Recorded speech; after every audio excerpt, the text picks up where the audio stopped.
Regardez avec moi dans Actes, chapitre 8, au verset 4. C'est Marie Babo Soto. Actes chapitre 8 au verset 4. Actes chapitre 8 au verset 4. Alléluia. Et ensuite, regardez dans Jean chapitre 10 au verset 37 et 38. Jean 10, 37 et 38. Nous allons parcourir la parole de Dieu ce matin. Nous allons parler de la nécessité des signes, des prodiges, des miracles et des manifestations surnaturelles de Dieu. Alléluia. La parole de Dieu nous dit dans Actes chapitre 8, au verset 4, ceux qui avaient été dispersés, en parlant des disciples, allaient de lieu en lieu et annonçaient la bonne nouvelle de la parole. Philippe descendit dans la ville de Samarie et y prêcha le Christ. Les foules tout entières étaient attentives à ce que disait Philippe. Lorsqu'ils apprirent et virent les signes miraculeux qu'il accomplissait. En effet, des esprits impurs sortaient de beaucoup de démoniaques en poussant de grands cris et beaucoup de paralysés et de boiteux étaient guéris. Il y eut une grande joie dans cette ville. La conséquence de la manifestation surnaturelle de Dieu dans cette ville de Samarie, la conséquence des miracles, des signes et des prodiges était que les gens sont devenus attentifs à la parole de Dieu et qu'il y a eu une grande joie dans la ville. Une grande joie dans la ville. La parole de Dieu nous dit ceci dans Jean chapitre 10, et c'est Jésus qui parle. Si je ne fais pas les œuvres de mon Père, ne me croyez pas. Je veux que quelqu'un mesure la portée de ce que le Seigneur a dit dans ce passage. En s'adressant à ses détracteurs, en s'adressant aux gens qui le questionnaient, aux gens qui avaient des doutes à son égard et qui se posaient des questions. Il dit ceci, si je ne fais pas les œuvres de mon Père, ne me croyez pas. Mais si je les fais, même si vous ne me croyez pas, croyez à ses œuvres, afin de savoir et de reconnaître que le Père est en moi et que je suis en lui. C'est important pour nous, dans notre génération, de déterminer là où nous sommes, ce que nous croyons et ce que nous allons laisser Dieu faire en nous et à travers nous. Nous sommes dans l'ère de la communication et de l'information et beaucoup d'informations circulent. Et une de ces informations qui circulent et beaucoup de gens ont eu l'occasion d'entendre et de voir pendant leur vie chrétienne et certainement sur Internet, c'est que Dieu ne fait plus de miracles et Dieu ne fait plus de signes et de prodiges et que les gens qui croient cela ou qui participent à cela sont en fait des gens qui sont utilisés par le diable. Et il y a des chrétiens qu'on appelle des cessationnistes qui sont convaincus que le temps des miracles est fini. Et le temps des signes et des prodiges est fini. Et que nous avons maintenant la Bible. Et que donc, dès que ce qui est parfait arrive, le reste s'arrête. Je peux vous dire, ils n'ont aucune base biblique pour ce qu'ils affirment, mais ils y croient. Ils y croient presque autant qu'ils croient au commencement était la parole et la parole était avec Dieu et la parole était Dieu. Et pour beaucoup d'entre eux, si vous n'êtes pas dans ce camp-là, vous n'êtes pas chrétien. Vous êtes un hérétique. Ensuite, il y a ceux qui sont des continuationnistes. Je suis en français. Et qui croient que non, le temps des miracles n'est pas fini. Et dans ce groupe, vous avez ceux qui croient effectivement que le temps des miracles n'est pas fini, mais en fait qui ne croient aucun miracle. Ils croient théologiquement que Dieu fait encore des signes et des prodiges, mais ils ne croient aucun signe et prodige. Dès qu'il y a un signe et un prodige, ils sont soupçonneux. Ils considèrent que, attention, attention au diable. Ils croient théologiquement que Dieu continue de faire des signes, mais ils ne croient aucun signe. Et ils ne croient aucun prodige. Vous dites que Dieu vous a guéri, ils se méfient. Mais ils croient théologiquement. Sauf que cela ne fait pas partie de leur expérience. Et dès lors où cela ne fait pas partie de leur expérience, ils ont du mal à croire que cela puisse faire partie de votre expérience. Chacun doit décider où il se trouve. Donc, ce sont des continuationnistes et des cessationnistes fonctionnels, parce qu'ils fonctionnent comme des cessationnistes. Ensuite, il y a ceux comme nous. Ok, je suis ça là-bas house. Et il y a ceux comme nous qui croyons que Dieu fait encore des signes, des miracles, des prodiges, des actes surnaturels de Dieu se produisent encore aujourd'hui. Qu'ils le vivent, je dis qu'ils le vivent, qu'ils le vivent, qu'ils le vivent et qu'ils cherchent à les vivre encore plus. Alléluia. Mais c'est important pour nous de comprendre que nous n'y croyons pas parce que ça nous arrange. Nous y croyons parce que c'est ce que dit la parole de Dieu. Dans ce passage que nous avons lu, ce passage de Jean chapitre 10, Jésus dit quelque chose qui nous interpelle. Il dit, si je ne fais pas les œuvres de mon Père, ne me croyez pas. Je mets au défi les cessationnistes de dire la même chose. Si je ne fais pas les œuvres du Père, si je ne fais pas les signes et les prodiges, ne me croyez pas. Qui va nous croire? Qui va nous croire? Et il y a des années de cela, j'étais en prière, le Seigneur a commencé à me faire comprendre que nous pensons avoir prêché l'évangile. Mais nous devons vous donner une démonstration. Une démonstration, dites une démonstration. Parce que les apôtres ont compris la nécessité des démonstrations. Et ce qui me frappe en réalité, c'est à quel point le ministère de Jésus était un ministère de signes et de prodiges. Il a enseigné abondamment la parole de Dieu. Mais il a manifesté la puissance de Dieu en continu. L'intervention, quand nous parlons de signes, de prodiges, de miracles, d'actions surnaturelles, nous parlons de la même chose.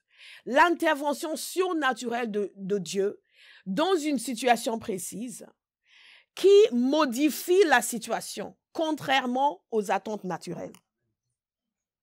Alléluia. Ça peut être une guérison physique, ça peut être une délivrance. Est-ce que vous savez que la délivrance est surnaturelle? Ce n'est pas quelque chose de naturel. Je trouve intéressant d'ailleurs parce qu'un des apôtres de cessationnisme, c'est un serviteur de Dieu que beaucoup de gens connaissent, je ne vais pas dire son nom, qui a écrit beaucoup de livres et qui est très virulent contre les charismatiques et qui croit vraiment qu'il n'y a plus de miracles. Mais j'ai lu quelque chose où il a parlé d'une délivrance qu'il a faite. Quelqu'un qui a commencé à manifester un démon et il a chassé le démon. Je dis, mais c'est un acte surnaturel. Donc, il n'est pas si sensationniste que ça. Il aurait dit, non, les démons n'existent plus. Non, ce n'est pas un démon, laissez-le. Mais il a chassé le démon. Les gens ne sont pas toujours très cohérents. Mais nous demandons aussi de nous permettre d'être cohérents. Non seulement de croire que Dieu fait encore des signes, mais de les vivre également. Et le ministère de Jésus était un ministère de miracles partout où il allait. Il répondait aux besoins des gens, il agissait, il libérait la puissance de Dieu. Et il le faisait tellement qu'il avait cette réputation. Vous savez, quand vous commencez à avoir la réputation pour quelque chose, ça veut dire que vous le faites vraiment beaucoup. Il avait cette réputation. Comment est-ce que nous savons qu'il avait cette réputation? Parce que les gens le suivaient. Parce que les gens le recherchaient exprès pour être guéris. Vous ne cherchez pas quelqu'un pour être guéri si vous ne savez pas que Dieu guérit à travers lui. Est-ce que vous me suivez? Pensez à l'officier qui était venu le voir. Il revenait de la Judée. Et cet officier est venu le voir. Il est venu de loin, exprès pour voir Jésus. Parce que son fils était mourant. Il a pris le risque de laisser son enfant, qui risquait de mourir en son absence, et de venir, son fils était très très malade, et de venir voir Jésus. Et lui demander la guérison. Nous savons qu'il venait de loin, parce qu'il a mis du temps à rentrer chez lui. Quand les gens sont venus pour lui annoncer la nouvelle que son enfant était maintenant guéri après l'intervention de Jésus, Jésus l'a guéri de loin. Alléluia. Amen. De loin. Et la parole de Dieu nous dit que c'est la veille, au moment où Jésus avait parlé, que l'enfant était guéri. Et il n'était toujours pas encore arrivé chez lui. Les gens venaient de loin. C'est pour cela que les aveugles ont couru derrière lui. Souvenez-vous de Bartimée. Et il n'a pas juste si tu veux me guérir, il a crié, il a hurlé. Il s'est lâché. Au point où les gens religieux, non, calme-toi. Ouh, c'est pas bien saillant. Pas comme ça. Mais il était désespéré. Et il a crié pourquoi? Parce qu'il savait que Jésus allait le guérir. Il savait que Jésus guérissait. Il savait que Jésus guérissait. Donc, il a crié à Jésus pour que Jésus puisse le guérir. Vous me suivez? C'est vraiment important de comprendre parce qu'aujourd'hui, nous avons l'habitude de lire ces histoires et nous ne mesurons pas à quel point il avait une réputation. Que Dieu donne à Abraham cette réputation. Amen. Dites Amen. Que Dieu donne à Abraham cette réputation. Amen. Que Dieu donne à Abraham cette réputation. Nous voulons avoir la même réputation que Jésus. Amen. Il était connu pour ça. Une femme, une syrophénicienne, elle est venue, elle a quitté sa ville, elle est allée loin de chez elle pour le rencontrer et le supplier pour guérir sa fille.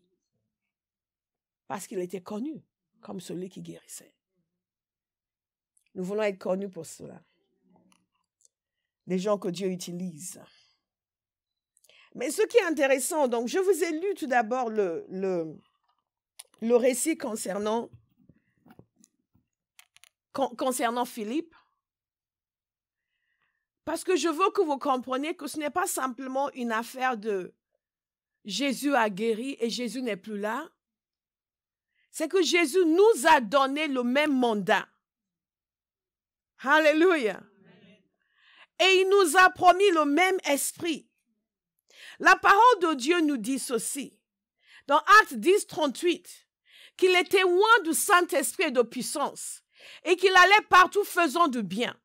La conséquence de la venue du Saint-Esprit sur lui, à son baptême, c'est qu'il est allé partout faisant du bien et guérissant tous ceux qui étaient opprimés par le diable, car Dieu était avec lui.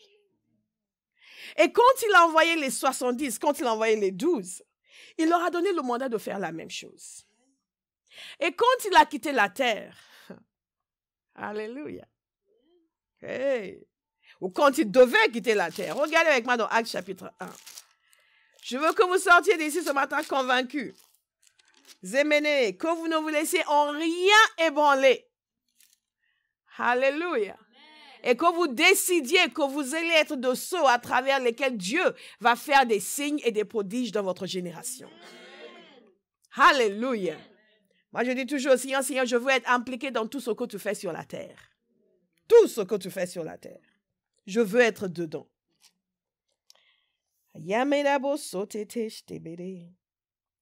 Dans Actes chapitre 1 au verset 4, comme ils se trouvaient avec eux, Jésus, il leur recommanda de ne pas s'éloigner de Jérusalem, mais d'attendre ce que le Père avait promis. Ce que je vous ai annoncé, leur dit-il, car Jean a baptisé d'eau, mais vous, dans peu de temps, vous serez baptisés du Saint-Esprit. Alors les apôtres réunis lui demandèrent, Seigneur, est-ce en ce temps que tu rétablirais le royaume d'Israël? Il leur répondit, ce n'est pas à vous de connaître les temps ou les moments que le Père a fixés de sa propre autorité, mais vous recevrez une puissance. Le Saint-Esprit survenant sur vous, et vous serez mes témoins à Jérusalem, dans toute la Judée, dans la Samarie et jusqu'aux extrémités de la terre. La question est de savoir en quoi consiste cette puissance et comment elle va se manifester. Parce que beaucoup de gens citent ce passage et disent que oui, c'est la puissance pour vivre une vie sainte, pour que quand les gens nous voient, ils disent « Waouh, ça c'est vraiment quelqu'un qui est avec Jésus ». Et bien entendu, le Saint-Esprit nous aide à vivre une vie sainte. Et il nous travaille à l'intérieur. Mais le fait d'être un témoin n'est pas simplement ce que les gens voient en nous. C'est ce que les gens reçoivent de nous. Parce que nous voyons quand ils ont reçu, qu'est-ce qui s'est passé avec les apôtres? Ça nous permet de comprendre en quoi consiste cette puissance. Parce que le jour où ils ont reçu la puissance est manifestée par un acte surnaturel et des actes surnaturels. Jusque-là, ils étaient dans leur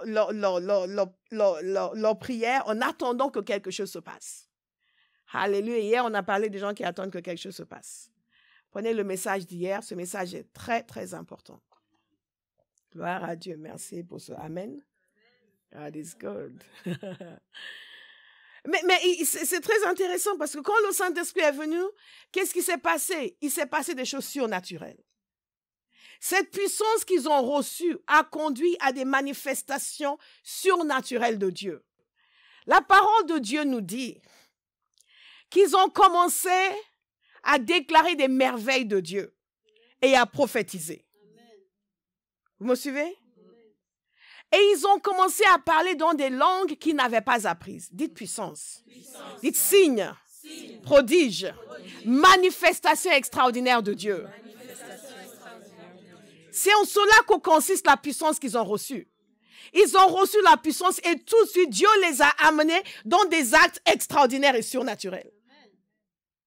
Ce n'est pas ils ont reçu la puissance et ils sont devenus des gens doux et gentils. On veut nous faire croire que quand Jésus nous a dit, vous recevez une puissance, le Saint-Esprit survenant sur vous, c'est pour que nous soyons plus doux et plus gentils. Non. Il nous travaille, le Saint-Esprit. Il nous rend doux et gentils. Mais nous recevons la puissance pour que Dieu puisse manifester ses actes extraordinaires à travers nous. Amen. Alléluia. Et quel acte extraordinaire? Des gens sont venus de partout et chacun les entendait parler dans sa langue et déclarer des merveilles de Dieu. J'imagine qu'ils ont dû être interpellés pour dire, qu'est-ce que c'est que ça? C'est comme parfois Dieu est en train de vous utiliser. Vous commencez à prophétiser sur quelqu'un, vous lui sortez l'histoire de sa vie. Peu importe le nombre de fois où vous l'avez fait, à chaque fois vous êtes émerveillé. Vous dites, wow, Saint-Esprit. Wow. Sauf si vous pensez que c'est vous le Saint-Esprit. Ah ben, il y a des gens. Aïe. Vous êtes constamment émerveillés. Son acte, ce sont des merveilles de Dieu. Merveilles de Dieu. Et on ne s'en lasse pas. Quelqu'un arrive accablé, malade, pauvre, Dieu le guérit et vous êtes là, wow! Et vous savez que Dieu va aller guérir. Vous êtes convaincu que Dieu guérit. Vous vous y attendez. Vous avez jeûné, vous avez prié. Mais à chaque fois, vous êtes, ah, God! Dites merveille, prodige, signe. Alléluia. Des actes extraordinaires de Dieu. Oh, nous servons un Dieu qui est merveilleux. Donc, Jésus nous a donné ce mandat. Et ce n'est pas simplement un mandat, c'est une promesse. Il ne nous a pas juste dit, vous allez être des témoins. Maintenant, vous recevez la puissance pour être des témoins. Et beaucoup de chrétiens se promènent dans la vie comme si Dieu leur a donné cette charge d'être un témoin. Oh, c'est dur. Non, c'est un privilège. C'est un honneur, c'est une grâce extraordinaire. Parce que pour être un témoin, il nous donne accès à sa puissance. Et quand nous acceptons cette puissance, la vie devient quelque chose d'absolument extraordinaire. Alléluia. Je dis toujours que les chrétiens s'ennuient, sont tristes parce qu'ils ne font pas les œuvres de Dieu. Quand vous faites les œuvres de Dieu, vous n'en revenez pas. La parole de Dieu nous dit qu'en Samarie, la ville était remplie de joie. Elle était remplie de joie parce que la parole a été prêchée et parce que la puissance a été manifestée. Et les gens ont vu, ils ont dit, wow, ce Dieu est grand, ce Dieu est puissant. Et leur cœur était rempli de joie parce qu'ils ont pris conscience du fait que Dieu les avait visités. Alléluia. Nos cœurs sont remplis de joie. Nos cœurs sont remplis de joie.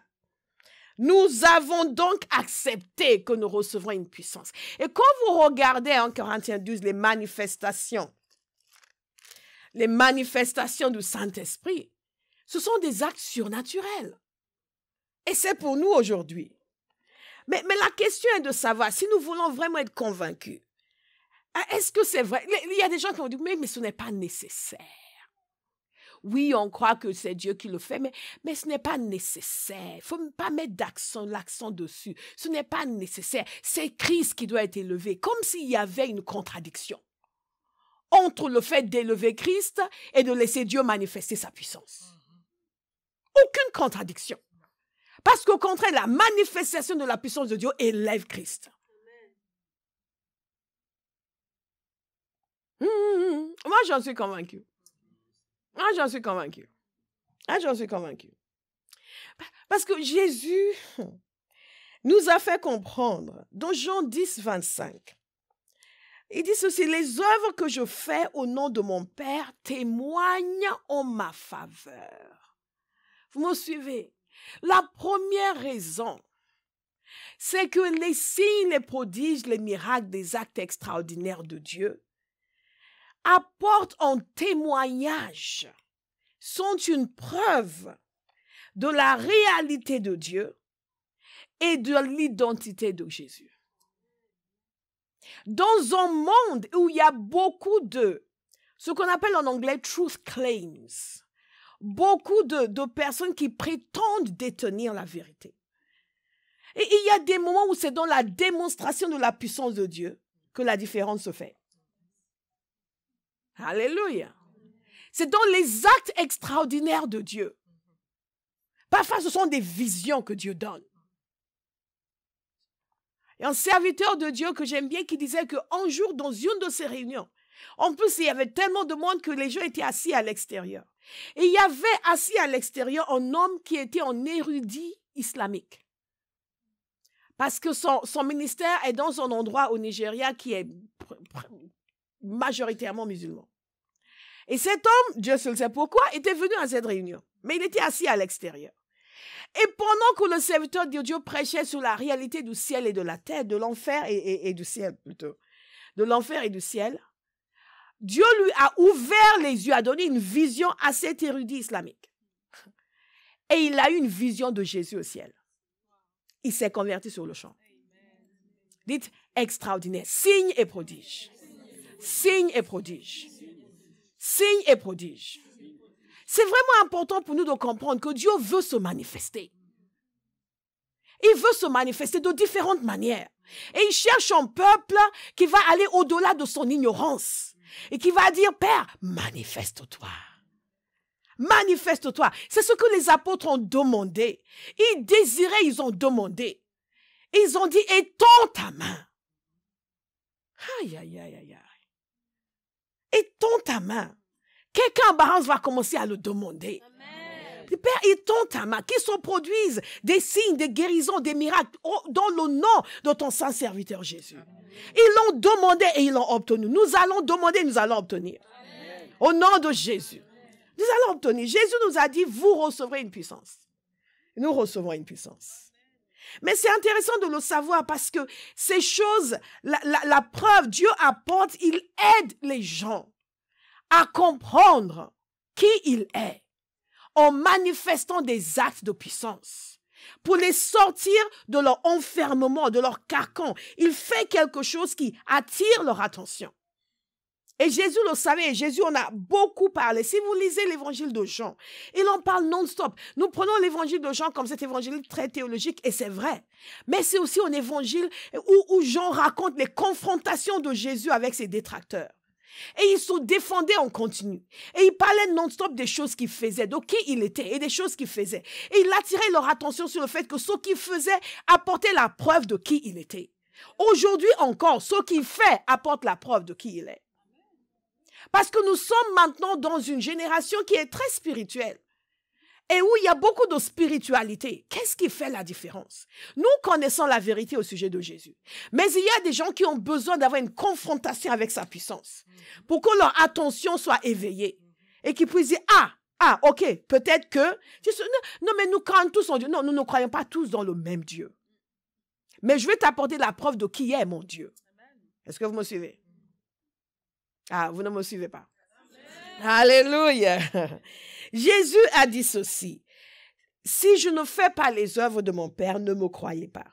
Mais si je les fais, même si vous ne me croyez pas, croyez à ces œuvres afin de savoir et de reconnaître que le Père est en moi et je suis en lui. En d'autres termes, Jésus il reconnaissait le fait que c'était peut-être difficile pour eux de l'accepter. Mais au moins, ils devaient voir ce qu'il était en train de faire. Et comprendre que Dieu seul pouvait faire ces choses. Et que donc, dans la mesure où il était en train de faire ces choses, c'est que certainement, Dieu était avec lui. Est-ce que vous me suivez? Dans Actes chapitre 2, verset 22, il nous a dit ceci. Israélites, écoutez ces paroles. Abraham, écoutez ces paroles. Dieu vous a désigné Jésus de Nazareth, en accomplissant par lui au milieu de vous des miracles, des prodiges et des signes, comme vous le savez vous-même. Et c'est une autre traduction le dit ainsi. Vous le savez tous, Jésus de Nazareth, cet homme dont Dieu vous a montré qu'il l'approuvait en accomplissant par son moyen au milieu de vous des miracles, des signes et des actes extraordinaires. En d'autres termes, Dieu t'a témoigné de Jésus. Qui était Jésus en accomplissant des miracles? Aujourd'hui, il témoigne encore à notre génération pour leur dire qui est Jésus en accomplissant des miracles, en accomplissant des signes. C'est Dieu qui veut le faire. Mais il veut un peuple qui veut le faire aussi. Et nous sommes ce peuple. Nous sommes ce peuple. Donc, il apporte la preuve de l'identité de Jésus. Il apporte la preuve que sa parole est vraie. Quand Jésus a envoyé les disciples à son départ pour aller annoncer l'évangile, la parole de Dieu nous dit dans Marc 16, au verset 20, ils sont allés proclamer la parole de Dieu. Et nous aussi, nous allons proclamer la parole de Dieu.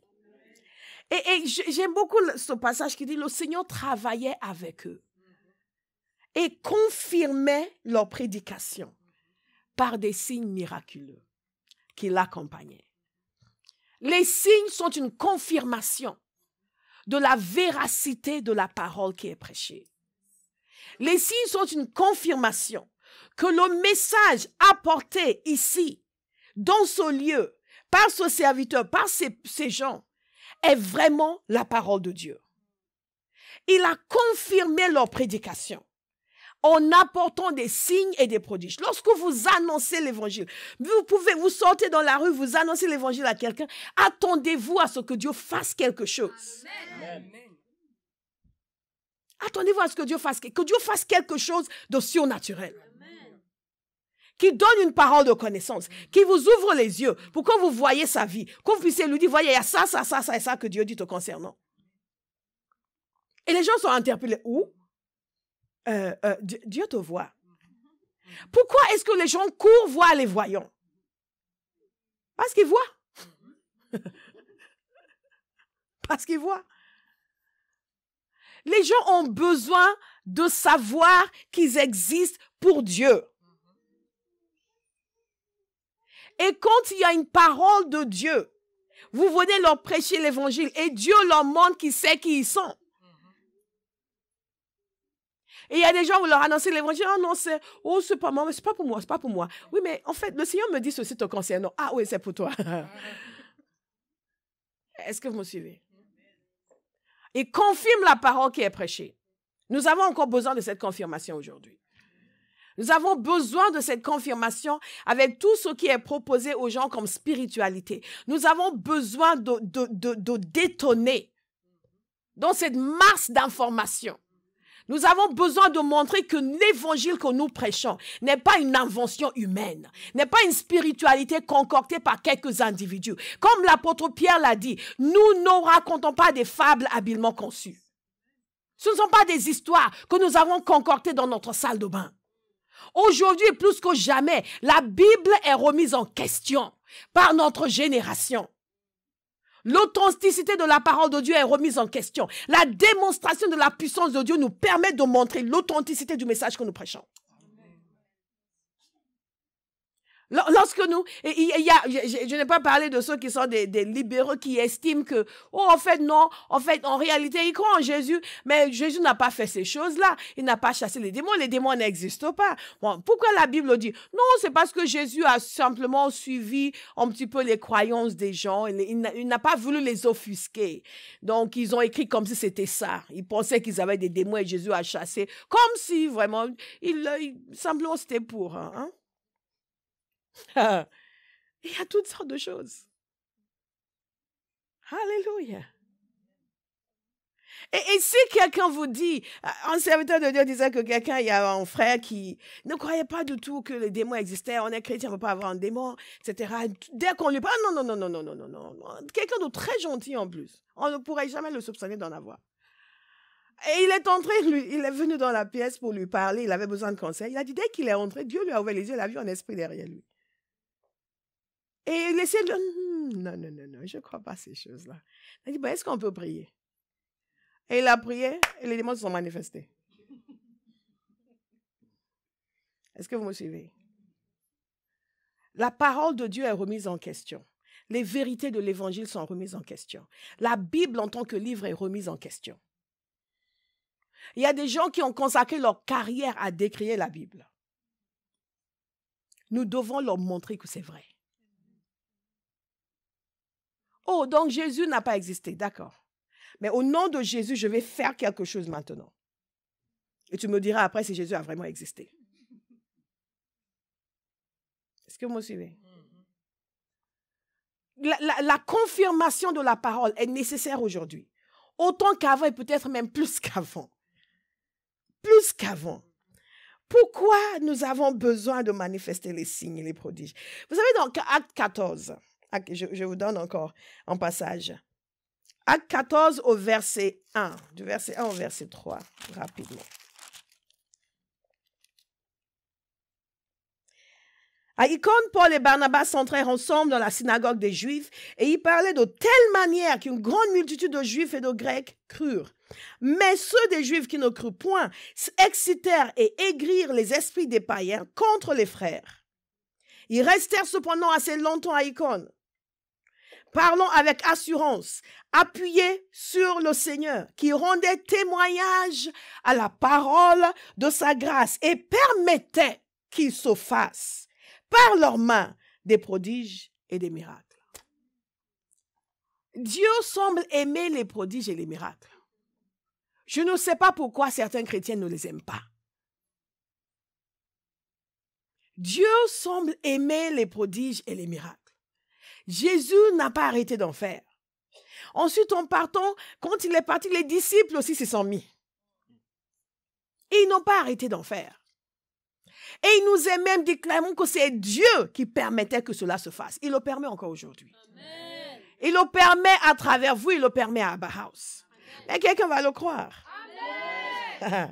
Quelqu'un va le croire. Pourquoi les signes et les prodiges, ces actes extraordinaires de Dieu? Dans Matthieu 6, au verset 1, il nous a dit ceci. Après cela, Jésus s'en alla de l'autre côté du lac de Galilée, au lac de Tibériade. Une grande foule le suivait. Une grande foule le suivait. Vous savez, les foules suivaient Jésus. Ils venaient pour être enseignés, ils venaient pour différentes raisons. Mais il nous a dit dans ce passage, une grande foule le suivait. Pourquoi est-ce que cette grande foule le suivait? Parce que les gens voyaient les signes miraculeux qu'il faisait sur les malades. Les gens le suivaient parce qu'ils voyaient les guérisons. Une foule le suivait parce qu'ils voyaient les guérisons. Lorsque notre génération va commencer à voir les guérisons, les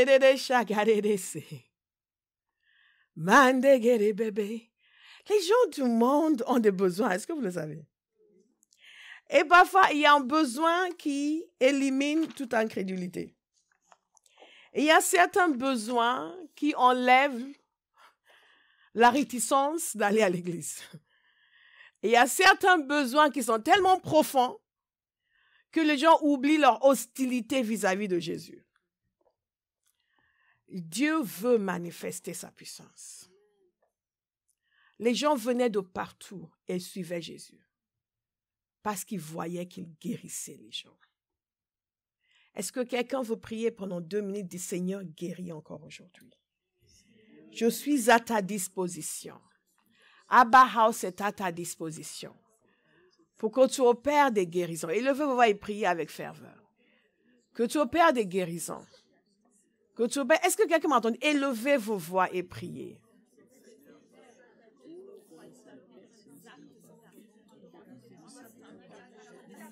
C'est ma prions. Seigneur, nous sommes à ta disposition. Nous croyons que tu opères encore des guérisons aujourd'hui. Et nous te demandons de libérer ta puissance à Abba House. À travers chacun de nous. We want to see your healing power. in a dimension we have never seen before. Aye, mageda sotoko. Yes, Lord. Yes, Lord. Wow. Wow.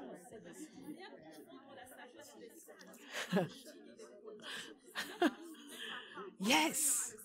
Yes. Yes. Yes. Yes. Whew.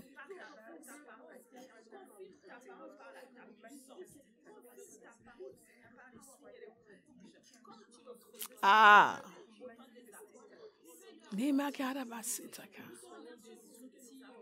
Miracle worker.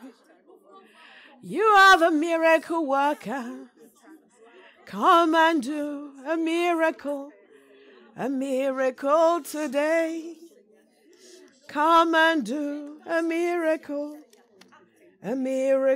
today. Miracle worker. You are the miracle worker. Come and do a miracle today. Come and do a miracle today. Vous savez, c'est important pour nous de nous laisser instruire par le Saint-Esprit et de laisser Dieu changer notre trajectoire. Je dis cela parce que quelqu'un a besoin de laisser la parole de Dieu nourrir ses choix et non pas se laisser, et non pas rester dans ses préjugés. Personnellement, j'avais beaucoup de préjugés contre miracles, signes, prodiges. Parce que quand je me suis convertie parce que je cherchais la vérité. Pas parce que je cherchais la guérison. Ou cherchais une délivrance, ou une aide quelconque. J'estimais que ma vie, ça allait très bien. Mais j'avais besoin de savoir si Dieu était réel. J'avais besoin de savoir qui était Jésus. Il y avait juste un cri à l'intérieur de moi pour connaître la vérité. Parce que j'avais vu autour de moi toutes ces propositions de vérité. Et c'était clair pour moi qu'il n'y a pas... La vérité n'est pas relative, elle est absolue. Si elle n'est pas absolue, elle n'est pas vérité. Elle est juste une variance, une autre variance. Et aujourd'hui, on veut nous faire croire que notre foi n'est qu'une autre variance de la spiritualité. Jésus a dit, je suis le chemin, la vérité et la vie. Nul ne vient au Père si ce n'est par moi. Jésus a réclamé l'exclusivité dans la divinité. Et parce qu'il a réclamé l'exclusivité, c'est à nous de nous plonger sur cela. Est-ce qu'il avait raison de réclamer l'exclusivité? Et c'est ce cri que j'avais pour savoir. Fallait que je sache.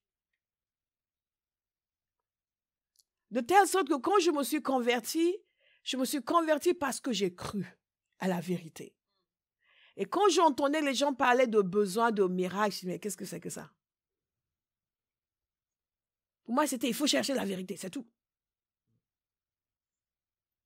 Et c'est quoi les miracles? Pourquoi faire? C'est pour les gens qui ne sont pas très intelligents. Nous autres, nous avons un processus de réflexion et d'analyse critique. Nous sommes parvenus à la foi parce que nous avons cherché la vérité. Et Dieu m'a fait comprendre que j'étais orgueilleuse. Et en plus ignorante de sa parole et de sa pensée. Je veux que quelqu'un comprenne aujourd'hui que Dieu veut se révéler. Et il utilise sa puissance, la manifestation de sa puissance pour attirer l'attention des gens. La parole de Dieu nous dit clairement que la puissance de Dieu attire les gens. Les gens étaient attirés vers Jésus. Ils venaient à lui massivement parce qu'ils entendaient parler de ce qu'il faisait.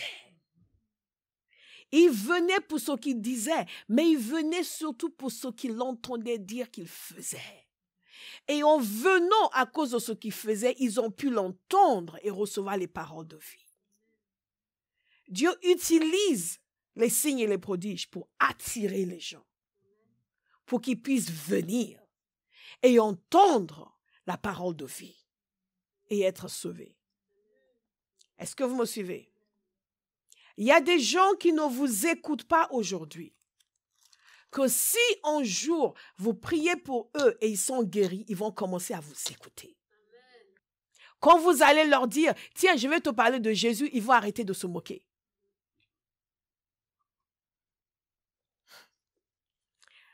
Il y a des gens que j'ai connus, que j'ai côtoyés par le passé, qui se moquaient de Dieu avant de me rencontrer.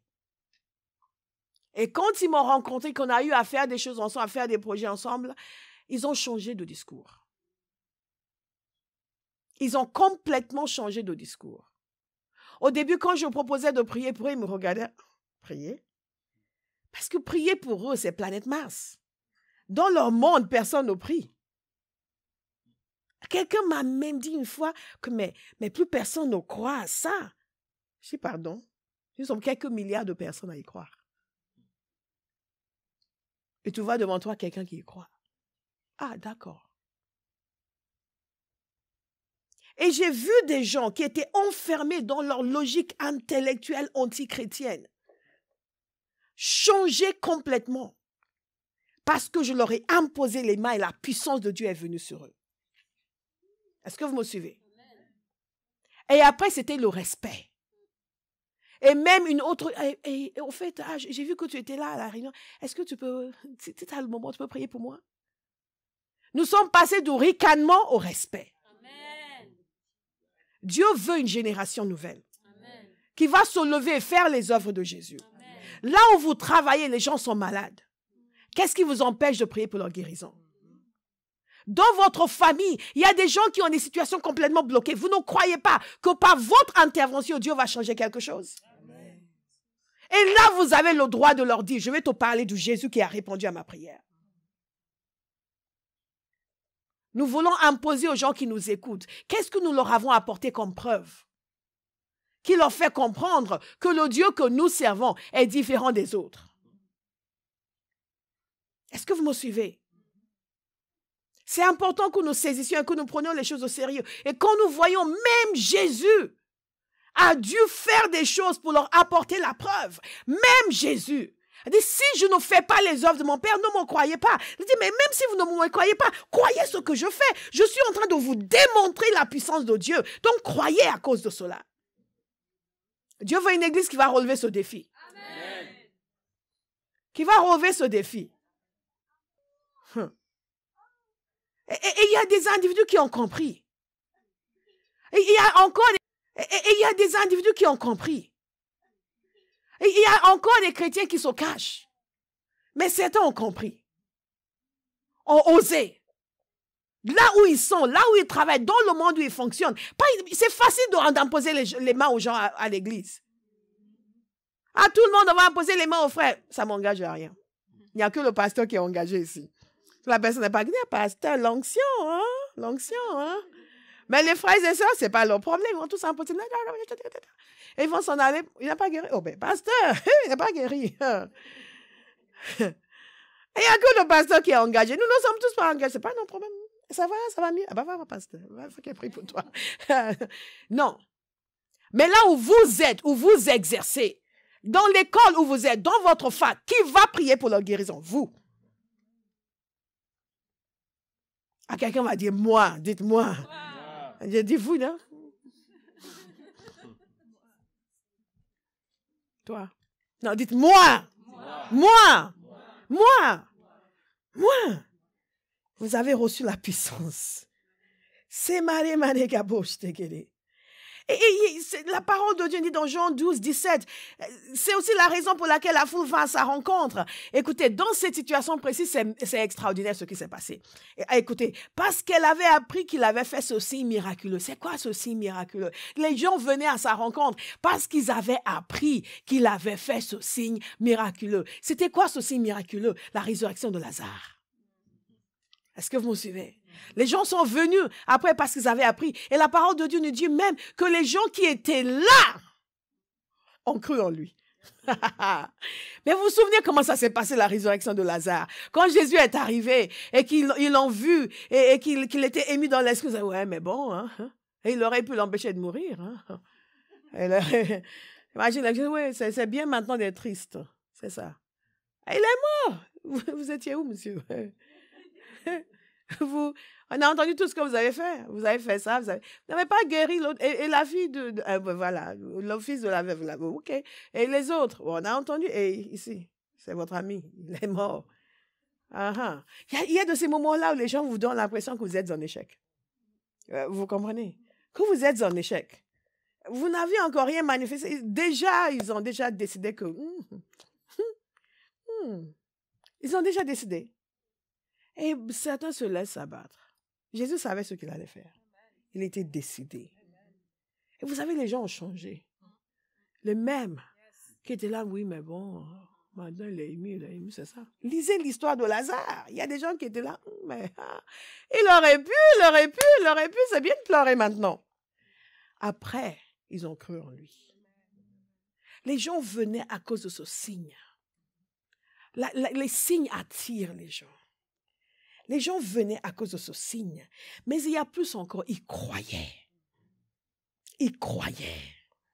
Ils croyaient. Ils croyaient. Je vais vous lire un passage dans Jean 2, 23. Pendant que Jésus était à Jérusalem, lors de la fête de la Pâque, beaucoup crurent en lui. Vous savez pourquoi? En voyant les signes miraculeux qu'il faisait. Beaucoup crurent en lui, en voyant les signes miraculeux qu'il faisait. Et les gens ont cru en lui quand il a ressuscité Lazare. Mais ce qui est encore plus drôle, c'est qu'il y a des gens qui sont venus pour voir Lazare. Vous imaginez, il était mort. Il était enterré. Et maintenant, j'apprécie la sagesse de Jésus. Imaginez si Jésus était allé quand il était encore allongé sur son lit. Il est mort et il a ressuscité. Oh, bon, il devait dormir. C'est tout. Vous me suivez? Et là, Jésus a dit, on va faire quelque chose d'extraordinaire. Dieu fait encore des choses extraordinaires. Dites, utilise-moi, Seigneur. Utilise-moi, Seigneur. Vous savez, Dieu a le sens du théâtre. Il sait comment faire une mise en scène. Et il a bien fait cette mise en scène. Parce que Jésus savait avant que Lazare ne meure. Il a dit, non, on va le laisser mourir. On ne va pas y aller tout de suite. Ses disciples, oui, non, on ne va pas y aller tout de suite. Il est allé après. Il a laissé mourir. Il a permis qu'il l'enterre. Après, il est arrivé. De telle sorte que personne ne pouvait contester. Moi, je déclare que Dieu va faire des choses dans cette église, à travers nous, qui ne pourront pas être contestées. Vous me suivez? Des manifestations extraordinaires et incontestables de Dieu. Un moment va arriver où on va dire aux gens, avant de venir demander la prière, allez chercher un certificat médical. Faites-vous diagnostiquer pour que nous ayons la trace. Et quand nous allons prier, retournez faire un test et revenez avec les deux. Alléluia. C'est très facile de dire. Une fois, il y a quelqu'un pour qui on avait prié sur un mouchoir, on l'a envoyé, la personne était à l'hôpital, avait la tuberculose. Et on avait prié, et la personne qui a amené l'écharpe a posé sur la personne, a prié, dit, on a prié pour toi, et ainsi de suite. Et il a été guéri. La personne a été guérie. Et les médecins disent, non, peut-être qu'on a mal diagnostiqué. God punish the devil. Comment ça, vous avez mal diagnostiqué? Comment ça, vous avez mal diagnostiqué? Il y a eu une erreur de... Non. Il n'y a pas eu d'erreur de diagnostic. God is good. Dieu fait des miracles. Il fait des prodiges. Des choses extraordinaires. Alléluia. Et les gens viendront à lui. Nous devons le croire. Les gens disent, oui, mais vous savez, en France, on est cartésien. Et c'est ça. C'est pour ça que les médiums prospèrent. Parce que nous sommes cartésiens. C'est pour ça que les médiums prospèrent. Vous vous rendez compte? C'est pour ça que même les marabouts prospèrent. Construisent de grandes maisons sur le dos des cartésiens. God punish the devil. Et les chrétiens sont là, oui, mais vous comprenez, les gens, ils n'écoutent pas parce qu'ils sont trop cartésiens. Non. C'est que nous n'avons pas manifesté la puissance de Dieu. Mais nous allons le faire. Nous allons le faire. Nous allons le faire. Dites un amen qui indique que vous le croyez. Amen. Alléluia.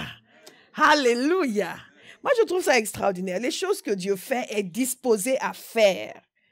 Donc, qu'est-ce qui se passe lorsque les signes et les prodiges sont manifestés? Dieu utilise cela pour aider les gens à croire.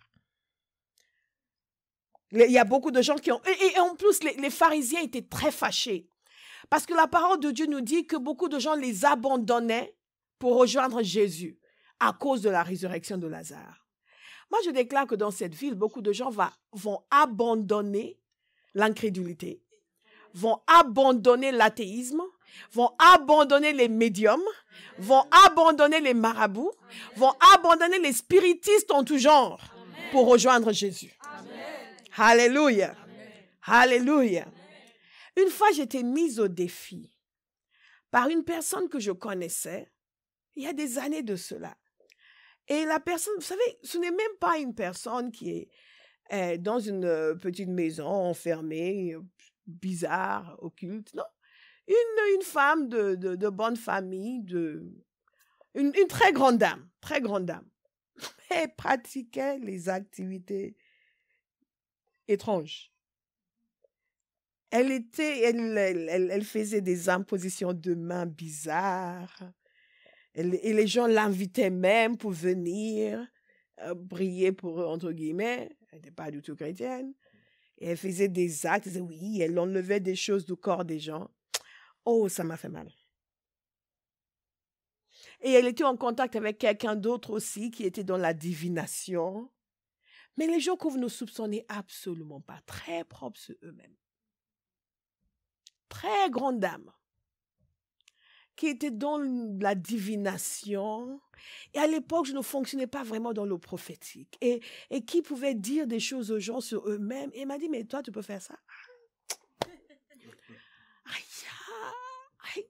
J'ai crié à Dieu. J'ai dit, Seigneur, non, c'est pas possible. Non. J'ai crié à Dieu. J'ai dit, Seigneur, ça suffit, c'est une insulte. C'est une insulte. Parce que moi, dans tout ça, j'essaie de lui dire, mais tu sais, attention, parce que c'est pas bon, Jésus, etc. Il fallait que je lui apporte la preuve de ce dont mon Dieu était capable. Mais aujourd'hui, les choses ont changé. Les choses ont changé. Et chacun de nous aura ce témoignage. Les choses ont changé. Vous allez le dire, maintenant les choses ont changé. Maintenant les choses ont changé. Maintenant les choses ont changé. Maintenant les choses ont changé. Quelqu'un va vous voir dans la rue, je vais lire votre paume, vous allez fermer le ciel sur la personne. Amen. Vous allez bloquer tous ces esprits. Vous allez dire, ok, lis. Je vois rien, tu ne verras rien. Tu ne verras rien. Vous fermez la bouche de ces esprits, vous les aveuglez. Amen. Vous les aveuglez, vous fermez leurs oreilles, vous fermez leur bouche, vous leur dites de dégager. Maintenant, lis ma peau. Rakabaraga sakatakato, jemberega satatatata, hankeke basoto, menkakarobo, son tetetete takombe. Non, laissez-moi, moi je m'en vais. Est-ce que vous me suivez? C'est comme quand les gens sont chez eux, les témoins de Jéhovah frappent et disent, oh, moi j'aime pas. Non, faites-les entrer, faites-les. Venez, Dieu vous a envoyé. Asseyez, vous voulez une tasse de thé? Parlons de Jésus. Faites-les asseoir, faites-les, parlez de Jésus, imposez-leur les mains, priez en langue sur eux. Amen. Alléluia. Alléluia. Une fois, ils étaient venus chez moi, il y a des années de cela, une jeune femme, je l'ai fait entrer, je lui ai parlé du Seigneur, je l'ai évangélisé sérieusement. Elle est partie, elle est revenue avec quelqu'un. Ils étaient prêts. Je sais bien. Une amie était là aussi, on était deux et ils étaient deux. Et j'ai dit, ok, avant de commencer, nous allons parler de la parole du Seigneur, mais avant, nous allons prier. Je dis, non, on ne peut pas prier avec. Mais pourquoi on prie? On prie Jésus? Vous n'aimez pas Jésus? Ah non, on ne prie pas de la même façon. Je dis, ok, vous ne priez pas, vous nous regardez prier. Et nous allons commencer à prier. On a prié en langue. Oh, alléluia. Oh, et nous avons prié, nous avons chanté en langue pendant qu'elles étaient là à nous regarder.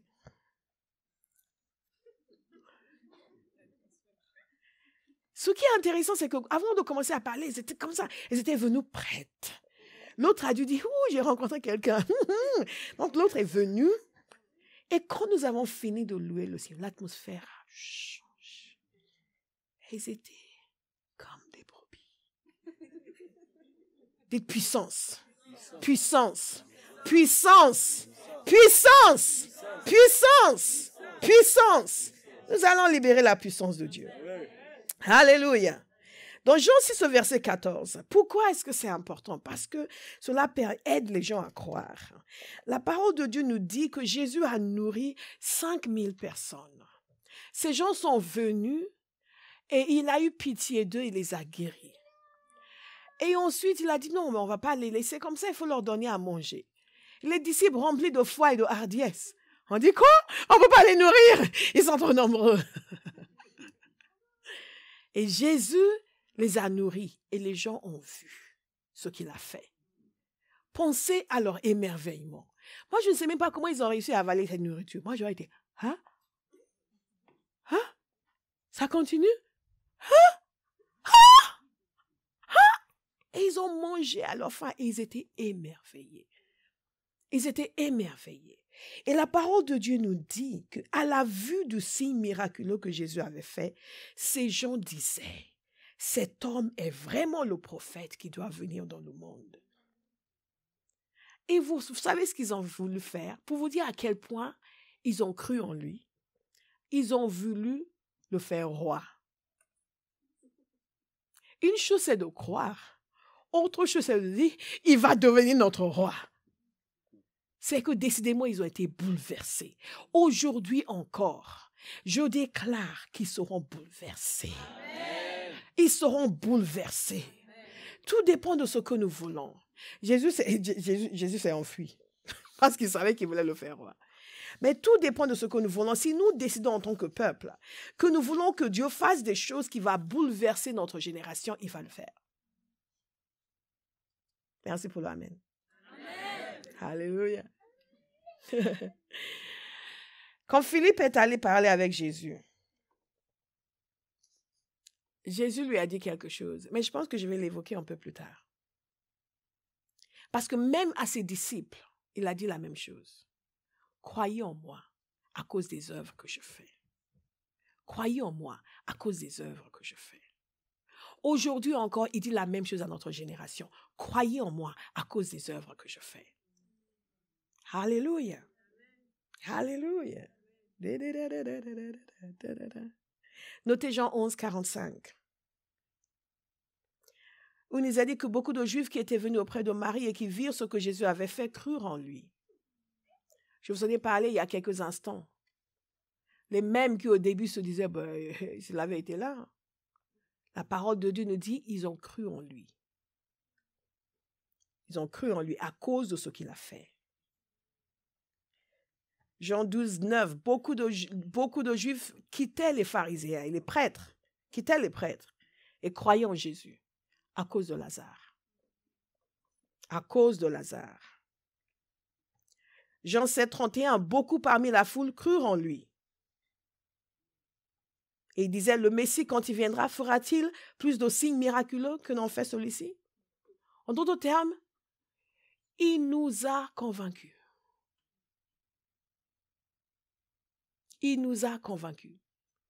Nous sommes conquis. C'est quelqu'un qui m'avait dit ça à la fin de la dernière veillée. Le frère de ma fille qui n'est pas ici aujourd'hui, qui était venu. Il est venu me saluer à la fin de la réunion. Elle dit, pasteur, je suis conquis. Ce peuple a dit de Jésus, nous sommes conquis. Alléluia. Nous sommes conquis. Aujourd'hui, ils le diront encore. Gagnés par la foi totale en Christ Jésus. Nous avons donc cette responsabilité. Et il y a un homme qui a saisi sa responsabilité, c'est l'apôtre Paul. Dans Romains 15, verset 17, il a dit ceci. « Je peux donc me montrer fier en Jésus-Christ de l'œuvre de Dieu. En effet, je n'oserais rien mentionner si Christ ne l'avait pas accompli par moi, pour amener les non-juifs à l'obéissance. » Écoutez bien comment cela a été fait. C'est comme ça que nous allons le faire aujourd'hui. À l'obéissance par la parole et par les actes. Par la parole et par les actes. Pas la parole uniquement, mais la parole et les actes. Nous amenons les incrédules à l'obéissance de la foi. Par la parole et par les actes. Et quels sont ces actes? Par la puissance des signes et des prodiges. Vous vous rendez compte de ce que l'apôtre Paul est en train de dire ici? Que j'ai amené les gens à la conversion en Christ par la parole de Dieu, par les actes de Dieu, par la puissance des signes et des prodiges. Si Paul l'a fait, nous le ferons aussi. Amen. Il y a des gens qui seront amenés à l'obéissance de la foi par la puissance des signes et des prodiges, par la puissance de l'Esprit de Dieu. Alléluia. Très rapidement, notez ceci. Pourquoi les signes et les prodiges?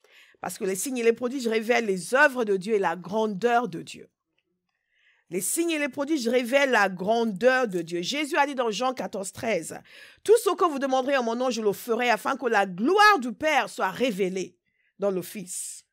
Si vous me demandez quelque chose en mon nom, je le ferai. » Vous me suivez? La gloire du Père doit être révélée. Et la gloire du Père est révélée par ses actes. Waouh! Pourquoi les signes et les prodiges? Parce que par les signes et les prodiges, nous démontrons la supériorité de Dieu sur le diable.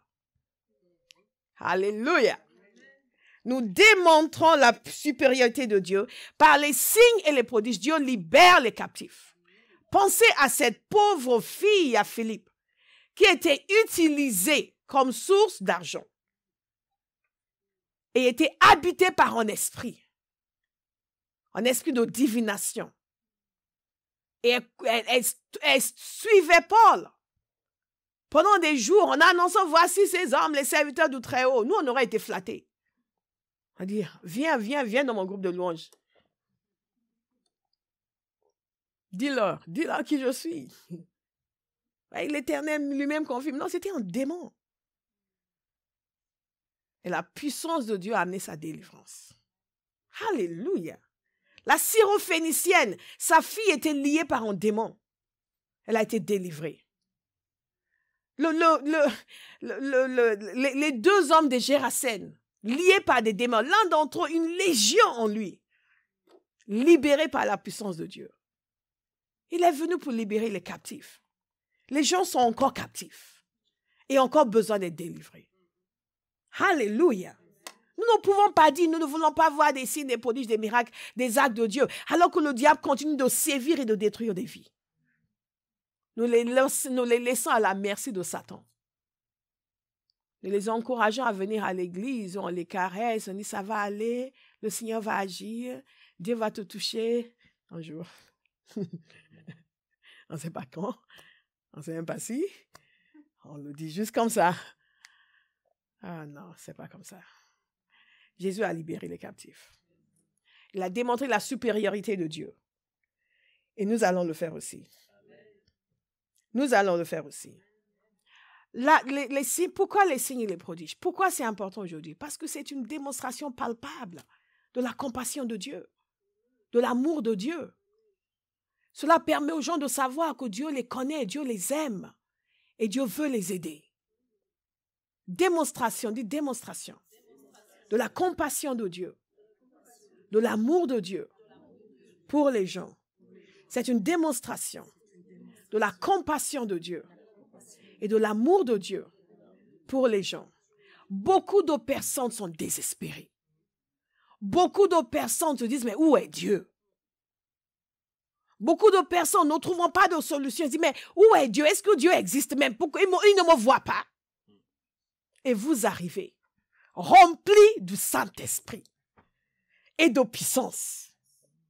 Et vous amenez la délivrance. Et quelqu'un change complètement de perspective. Et comme ça, Dieu, tu me connais. Je dis, oui, mais vous savez, la parole de Dieu nous dit. Nous savons ce que la parole de Dieu dit. Ben, il y a des gens qui vivent certaines choses. Oui, ils ne se souviennent plus de ce que la parole de Dieu dit. Tout ce qu'ils voient, c'est leur affliction. Nous pouvons leur dire, mais non, il faut mettre en action sur la parole. Oui, nous le faisons. Il faut mettre l'accent sur la parole. Nous le faisons. Mais nous devons aussi pouvoir dire, au nom de Jésus, sois libéré. Alléluia. au nom de Jésus, sois libéré. Si nous savons ce que la parole dit, qu'ils sont censés croire, nous savons aussi ce que la parole dit, que nous sommes censés faire. Et ça, c'est les libérer et les délivrer. Au nom de Jésus. Amen. En te regardant, j'ai pensé au jour où toi et ta fille avaient été délivrés le même jour. Nous servons un Dieu de puissance. Amen. Extraordinaire. Le même jour. Le même jour. Le même jour. La première fois que j'ai prié pour sa fille ici, la première fois qu'elle est venue à Barra, j'ai dit, il y a quelque chose, une connexion avec ta mère. Satan est méchant et Dieu est puissant. Amen. Pendant les déclarations, ce n'était pas une imposition de main. Des déclarations. La mère devant la fille au fond. Pam! Quelque chose est parti. Dieu est puissant. Dieu est puissant. Dieu est puissant. Dieu est puissant. Et il faut manifester sa puissance. Pourquoi laisser les gens opprimés? Parce que nous sommes trop paresseux pour poursuivre la révélation et pour manifester la puissance de Dieu. Quelqu'un va dire à son voisin, tout a changé. Tout a changé. Tout a changé. Dans Matthieu 14, il nous a dit que Jésus avait vu, il a vu la foule, il est sorti de la barque, il vit une grande foule et fut rempli de compassion pour elle et il guérit les malades. Il guérit les malades parce qu'il était rempli de compassion. Écoutez, quand les signes et les prodiges sont manifestés, notre foi est encouragée. Vous êtes d'accord? Notre foi est encouragée. Notre foi est encouragée. Pensez à ce jeune garçon qui est mort en entendant une prédication. Imaginez cela. Paul a parlé longtemps. Pour tous ceux qui pensent que Pasteur Bola prêche longtemps. Il y a quelqu'un qui prêche plus longtemps que moi. L'apôtre Paul a parlé tellement longtemps. Ce garçon s'est endormi. On va mettre des fenêtres dans notre nouveau local. Et je vais positionner certains individus à côté des fenêtres. Il faut manifester la puissance.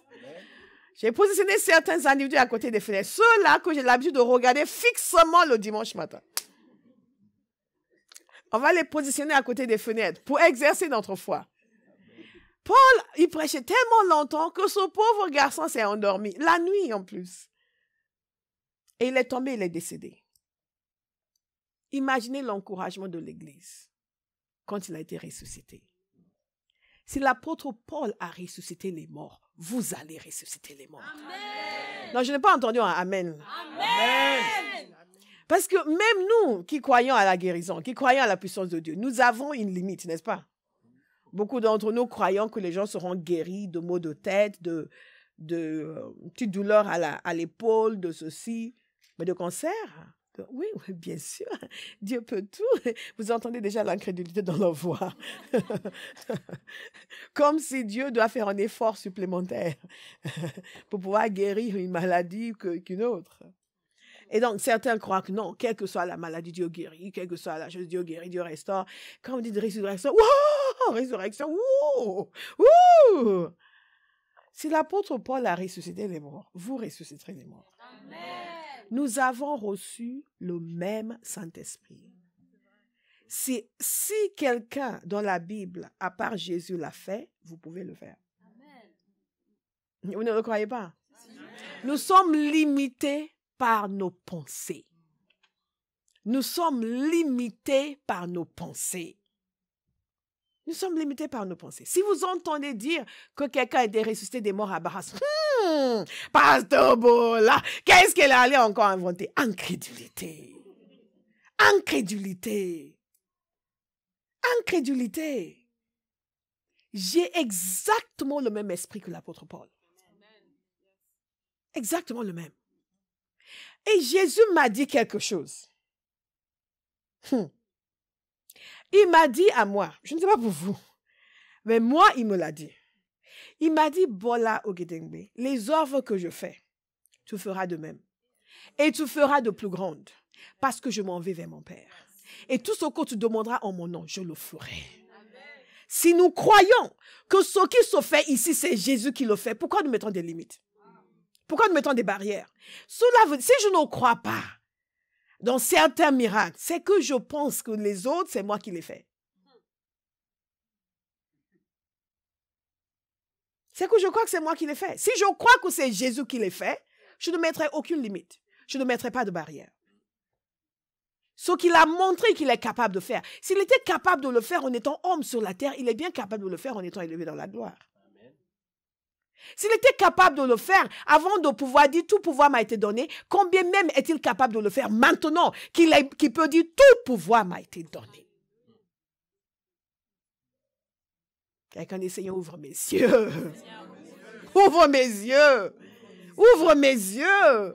Ouvre mes yeux. Ouvre mes yeux. Il y a certaines, vous savez, les chrétiens, nous avons tellement reculé que les charlatans ont pris la place dans l'église. Maintenant, vous avez des gens qui disent qu'ils sont pasteurs, mais qui sont allés voir le sorcier du village pour obtenir la puissance. Parce qu'ils savent qu'il y a une absence de puissance dans l'église. Et que les gens cherchent la main de Dieu. Que si eux peuvent proposer quelque chose, des gens viendront. Parce qu'eux ont compris ce que beaucoup de chrétiens n'ont pas compris. C'est que Dieu veut toucher les gens et c'est que les signes et les prodiges attirent les gens.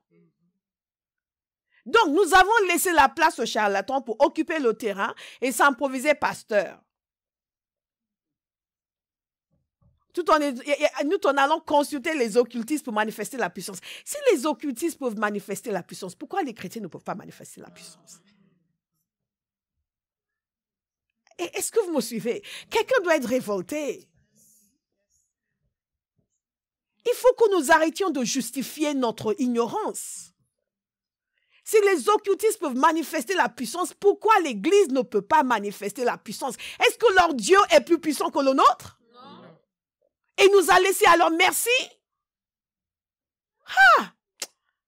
Oh, God punish the devil. Nous allons nous réveiller. Amen. Nous allons nous réveiller. Amen. Nous allons nous réveiller. Nous allons saisir ce qui est à nous. Amen. Nous allons nettoyer notre vie, nos maisons, amen, de toute infestation démoniaque, amen, toute chose qui nous affaiblit, nous paralyse. Amen. Et nous allons prendre notre place. Et nous allons commencer à crier à Dieu pour dire, Père, tout ce que tu veux faire sur la terre, fais à travers moi. Amen. Fais à travers moi. L'apôtre Paul est allé, il ne s'est même pas affolé. Il n'a pas dit, il faut qu'on fasse une veillée pour implorer la grâce. Il est allé la réveiller. Vous allez réveiller les morts. Amen. Vous allez réveiller. Oh, il l'a réveillé et le gars s'est réveillé. Et l'église a été encouragée. L'église a été encouragée. L'église, on n'a pas entendu des gens dire, l'apôtre Paul c'est un occultiste. Il a fait une résurrection, c'est un occultiste. Non. Et nous allons chasser les charlatans. Amen. Alléluia. God is good. Nous allons chasser les charlatans. Parce que la vraie puissance de Dieu va se voir. La vraie manifestation du Saint-Esprit va se voir. Mais il faut que nous arrêtions de démissionner. Nous démissionnons et nous nous plaignons. Si les charlatans ont occupé la place, c'est parce que les chrétiens ont démissionné. Ils ont préféré discourir et aiguiser le peuple. Hey, l'Éternel va agir. Wow, là, je sens qu'il va agir. Hey, il n'a rien fait. Mais l'Éternel va agir. Cela encourage notre foi et cela condamne aussi l'incrédulité. Vous savez, dans Actes chapitre 4, verset 16, ceux qui étaient contre les disciples, ils étaient obligés de dire, on ne peut pas nier le fait qu'un miracle extraordinaire a été fait. À Paris au XXIe siècle, en 2019, ils ne pourront pas nier.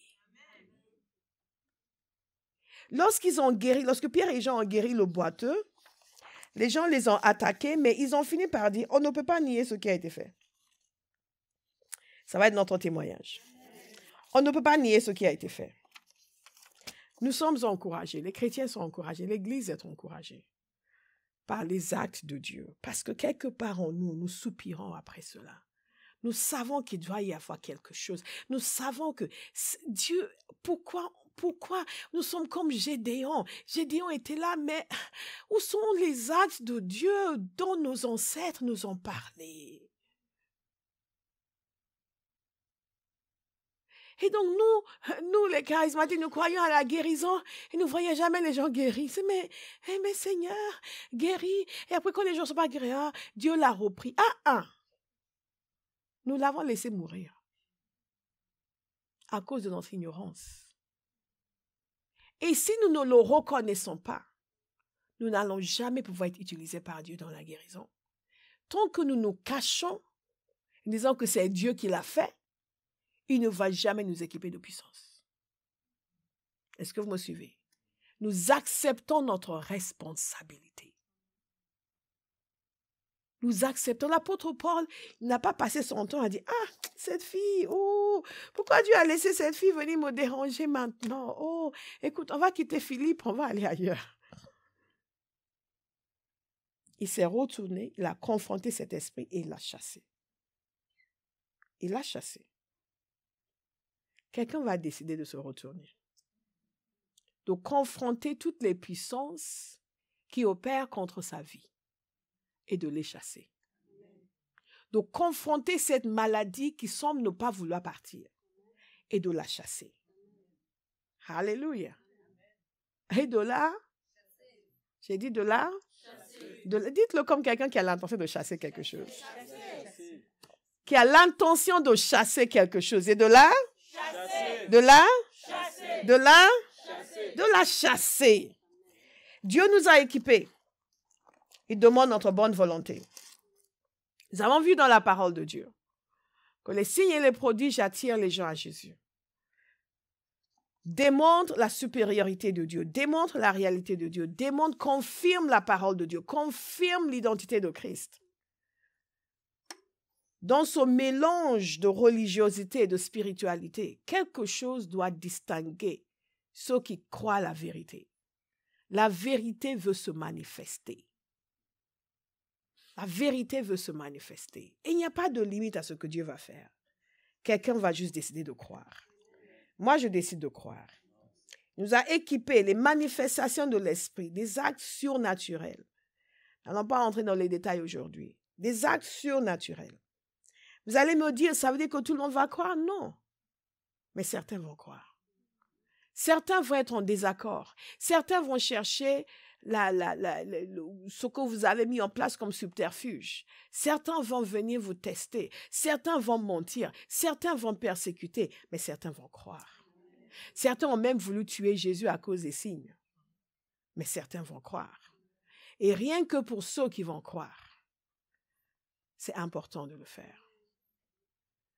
C'est important de le faire. Certains vont devoir fermer la bouche. Certains vont devoir mettre de l'eau dans leur vin. Les prêtres ont dû reconnaître, il y a un miracle extraordinaire qui a été fait. Là, on ne peut pas le nier. On ne peut pas le nier. Il y a des gens qui ne vous apprécient pas, qui vont devoir se calmer. Qui se convertissent pas, ils vont devoir se calmer parce qu'ils vont être confrontés à la réalité du fait que Dieu est avec vous. Dieu est avec vous. Et nous allons prier comme les apôtres. Les apôtres ont dit, déploie ta puissance. S'il y a quelqu'un à Bauhaus aujourd'hui qui veut voir plus de la puissance de Dieu, je vais compter jusqu'à 3. Et quand j'arrive à 3, certains se préparent déjà, vous allez vous lever avec un cri de guerre. Vous allez crier, déploie ta puissance.